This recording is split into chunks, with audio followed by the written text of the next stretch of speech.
Hey, Friendo, Steve here. Hey, Larson. Welcome to this Going in Raw Friendo Club Wrestling news brief. And we're here to talk about CM Punk's big shoot interview. He's shooting from the hip here with ESPN.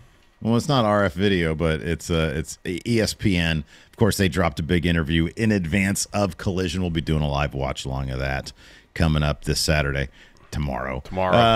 But yeah, so it had been reported on earlier in the week that there was this interview was in the works. It was going to be dropping in advance of Collision, and there were some things in here that some people at the AEW might not be too happy with, especially singling out Hangman Page, because seemingly, Larson, legally, that's the guy CM Punk is allowed to talk about, and he did in this interview. Oh, yeah, extensively. And if you're familiar with the saga that is Brawl Out and the various perspectives that have come out since then through wrestling media, Punk's perspective is well chronicled and well known. So yeah, in terms, it seems kind of obvious that he was given info to PW Insider and Dave Meltzer. Yeah. And from that perspective, there's not a whole lot new here. Yeah, right. To hear him talk about it on the record is noteworthy. It's different. Yeah, for sure. Because he's thus far the only party to what happened at Brawl Out to speak on the record about it. And depending on how aspects of this can be interpreted, I mean, he might be the only one seemingly allowed to talk about it. Tony Khan seemingly could, chooses not to. The Elite, I don't know if it's simply a choice not to, or a situation where they had to sign something saying they wouldn't. I don't know. That aspect of this whole thing is still really nebulous about who's, because it wasn't so much. So here's the thing: going into Collision tomorrow, Saturday, you're in a bit of a catch-22, where if Punk comes back and there's no discussion about what happened at Brawl Out, then you got that elephant in the room. Yeah, right. But then the other side of that is, if, like in this interview, he discusses aspects of it, it's clear through this that he's either unwilling or unable to talk about the actual fight backstage. Yeah. Then you run the risk of his comments on Brawl Out to a degree overshadowing this new program from AEW, because this is already, for months, this is all that people want to talk about as relates to CM Punk is Brawl Out and what happened. So it's damned if you do, damned if you don't. That being said, again, if you're really familiar with the various perspectives, there's nothing really new in here that's going to like shake your perception of what happened to the core. Yeah, you're right. I mean, obviously, the most interesting bit here is the stuff that he's allowed to talk about, which is Hangman Page. There was another bit in here that was also kind of interesting, because there is some interesting stuff here, because it's his perspective is pretty widely known if you pay attention to this stuff. I mean, we've reported on it, kind of endlessly. Fightful has, got a lot of scoops on it. Wrestling Observer has his bits too. But so the interesting stuff is with the Hangman Page stuff, but there's also an interesting bit a little bit later as well when he talks about the actual media scrum, which he does apologize for, or in this case, he says that he had apologized to Tony Khan like right afterwards, but he felt he was essentially, his back was up against the wall, and he mentions that he had already talked to lawyers about the Hangman Page stuff. And that's kind of interesting that he felt that still nothing had been done, even after having talked to lawyers. And he did what he did at the Scrum, which he indicates in this interview that he felt he regretted. So this is his words here, as it pertains to the Hangman Page stuff. He says, this is talking about Double or Nothing. He says, I proceed to have what I think is a garbage match because I'm trying to protect myself on stuff instead of actually just working and trying to put on the best performance I can. He indicates that he feels he was worried going into that match that Hangman Page was going to shoot on him. Yeah. I mean, he talks about, too, going back a little bit further, about where the rift in his mind actually started. Because he said prior to the spring of 2022, he felt like he had a decent relationship with all members of the Elite. And then it was the Workers' Rights promo from Hangman, where apparently he didn't talk to Punk about that beforehand. And apparently Punk talked to him afterwards about it, and that's when, according to Punk, Page said that was a reference to Colt Cabana's employment status with AEW at the time, and kind of saying it was Punk's fault that Cabana wasn't either prominently featured or for a moment had his contract. Even that situation, I feel like is a little hazy, because it was like, did his contract expire? Tony Khan was going to re-sign him. I think one thing I heard is like the Young Bucks lobbied to have him be brought back. But again, I don't know. Again, when you got so many rumors flying at you, about let's this just stuff, let's just it's hard stick to keep to what track. Punk But anyways, is so saying yeah, here. Yeah, he said so Punk told Page, not true, that he wasn't responsible for Cabana being not with the company or anything like that. So that part is weird anyway. Like, to go back to the promo really quick, they had discussed backstage what they were going to talk about. Yeah. This is all according to Punk. They had discussed what they were going to talk about. They go out there. Hangman says the stuff about the workers' rights, which was not discussed. That was not planned. Yeah. They go backstage. Punk says, "What was that?" Hangman says, "I did that because you got Colt Cabana fired." That scenario, look, for all I know, that did happen. For all I know, Punk is 100% true. It's a bit weird. It sounds like a weird situation. And Hangman Page, according to this article, was unavailable for comment on this. Yeah, as he has been. He has not really commented on this stuff, besides some silly stuff with being the Elite. But okay, go ahead from there. So match happens. Yeah, he going into the match. CM Punk, who, I'll just add this, had some MMA training, was worried about Hangman Page shooting on him in this match, and references here Page chopping him in the mouth, chipping his tooth, and saying that he thought it was a garbage match because he was on the defensive the whole time, worried about Page trying to hurt him. And then, he hurts his foot, comes back, drops the promo where he goes off script on Hangman, has the match at All Out, gets hurt, and talks about the scrum. And he apologized, says in here he apologized to Tony Khan about it. He says, but when you've watched the scrum, you're looking at a very, very frustrated man who had told people that's not the first time he heard all that. It's not the first time lawyers were told that. And I was just looking for something to be done, and nothing got done.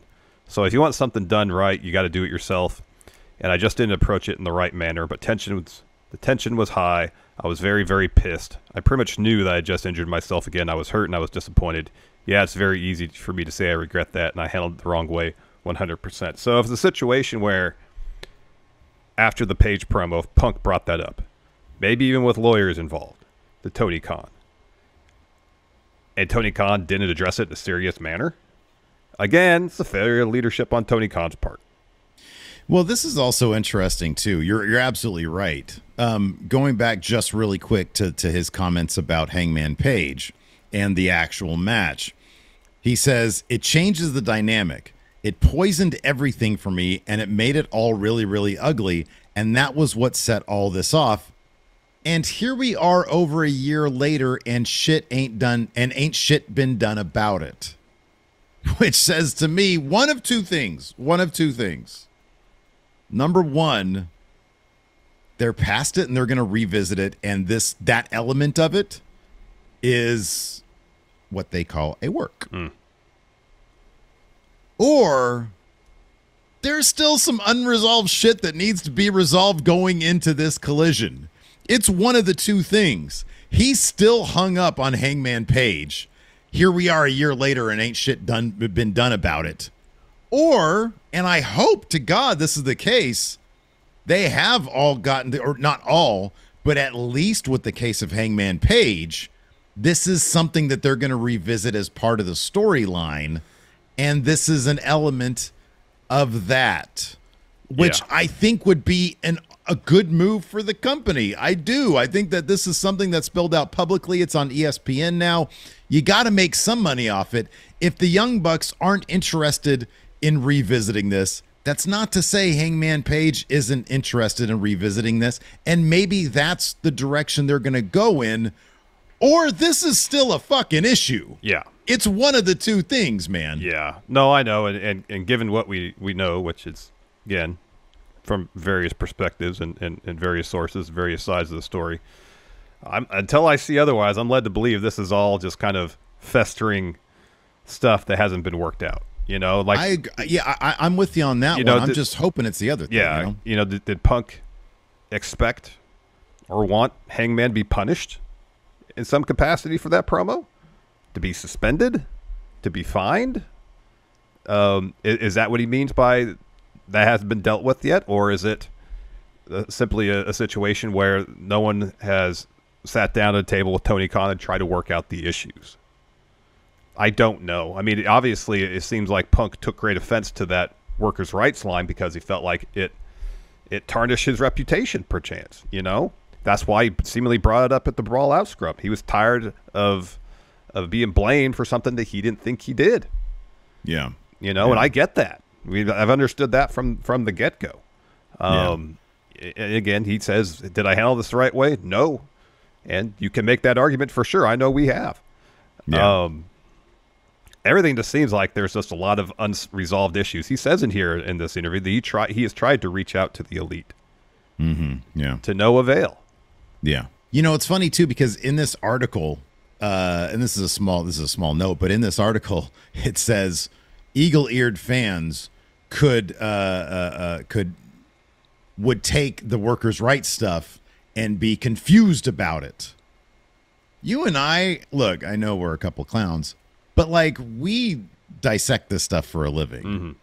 And when that promo dropped, you and I were like, this is no different than what Eddie Kingston has said in the past. It's no different than a couple people had said in the past, MJF which evidently MJF had been planned out.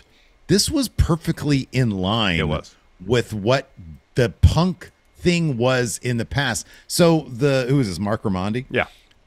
The narrative here that, this was confusing to fans, that's a little bit of bullshit right there, because we had to go back after the fact. Like, I think at Brawl Out, we had to go back. Yeah. And be like, okay, wait a second. So what did he take issue with? Because it had been referenced before. Yep. When people talk about this was a shoot. Hangman needs to apologize. This is a shoot. Well, yeah, maybe that's the case. But it wasn't any different than anything that had been said before and was perfectly in line with everything that had been brought up in storyline on Punk. So if he had a problem with it, maybe he has every right because it wasn't discussed beforehand, and that's not what this feud was supposed to be about. Yeah. But let's not act like this point hadn't been brought up a million times before. The locker room doesn't like you. Yeah. That had been brought up before. Yep. So, yeah, well, I just want to sort of point that out. Yeah. I'll read here Punk's bit about trying to contact Kenny and the Young Bucks. He says... this is from the article. Punk said he has not had any conversations with Omega or the Jacksons since the incident, although he's tried. He said that when he has reached out, he has gotten, quote, messages from lawyers saying, do not contact this person. Punk said he is unclear whether those responses came at the request of legal representatives, Omega and the Jacksons, or a third party. So I guess a third party would be Tony Khan? Tony Khan telling the Young Bucks and Kenny Omega to not comment on it? I don't know. Okay, we're back. Sorry. I know. I froze. What was that last question? Reading here about what Punk had to say about the response he got when reaching out for try to open up some line of communication between Kenny and the Young Bucks. And he says he's unclear whether the message he's got from lawyers saying do not contact this person were responses at the request of legal representatives of Kenny and the Jacksons or a third party. And so I was asking, who's this third party? Is it Tony Khan asking the elite not to talk about it? Well, if that's the case, they're going to talk about it now. This is not going to go unresponded to. Yeah, this is not going to be met with silence. Yes. This is not going to be met with silence. Yeah. It's not. I mean, it can't. If he's allowed to talk about him trying to get in contact with the elite and them not responding, he's commenting on them. Yeah. And if they take issue with that, there's going to be a response. Unless the idea is, let's just let Punk be Punk and it'll figure itself out. Mm-hmm. Because at some point it's gonna if they have faith that they honestly believe that Punk is just gonna shoot himself in the foot again, then it's probably this is in our best interest. We're just gonna shut up. We're not gonna say anything. Yeah. Let him talk. We're not gonna say word one. Yeah. Which probably benefits them anyways, because if they're the ones to not bring it up, and that does happen, then like there's no loss there. I mean, they still have another 6 months before they still have an opportunity to go to WWE. Why not just shut up, tell your stories, and let it play out? Mm-hmm. And if Punk really does have a lot of power by then, okay, just leave and go to WWE. Mm-hmm. Make a lot of money over there. Mm-hmm. So it'll be interesting to see how it all plays out. Either there are still issues that haven't been resolved with the Hangman stuff, or there aren't, and hopefully they'll make some money off it. I don't know. I like to know that people are getting along backstage, but if they don't, they don't. It is what it is. Exactly. So yeah, interesting stuff. We'll see how it all goes down. It's kind of interesting though, because like, I don't know. I don't necessarily think that this interview is like, I'm not even going to say game changing, because not even like close to that. Like, it's just, okay, he's got issues with Hangman Page. I'm sure that's nothing Hangman Page doesn't already know. Mm-hmm. So because early in the week when we first caught with this was Wade Keller. He had said, hey, there's some media coming up and this could be bad. Well, I don't know. It just really doesn't seem like it. It's like, maybe they'll respond, maybe they won't, but I kind of feel like this is nothing to worry about. Like, I don't think this is going to change anything. Yeah. But who knows? Maybe tomorrow, another sporting publication will have the Elite's perspective or Hangman's perspective. Yeah, who knows? Maybe the Ringer will get some Hangman Page quotes. I don't know. I'm trying to think of other sporting outlets, man. I don't know. CBS Sports. Yeah, there you go. CBS Sports. Perfect. Good. Yeah, George Michael Sports. There we go. Get some George Michael Sports Machine on there. Jim Rome, exclusive interview with. Hey, that'd be good. I'd like that one. I'd like to hear Jim Rome. Jim Rome should cover pro wrestling. Wow. Yeah. Wow. Anyways, that's going to do it for this news brief. Hopefully you guys enjoy your weekend. Thanks for hanging out. We appreciate it. Let us know what you guys think of all this drama in the comments below. Yeah. Goodbye, everybody.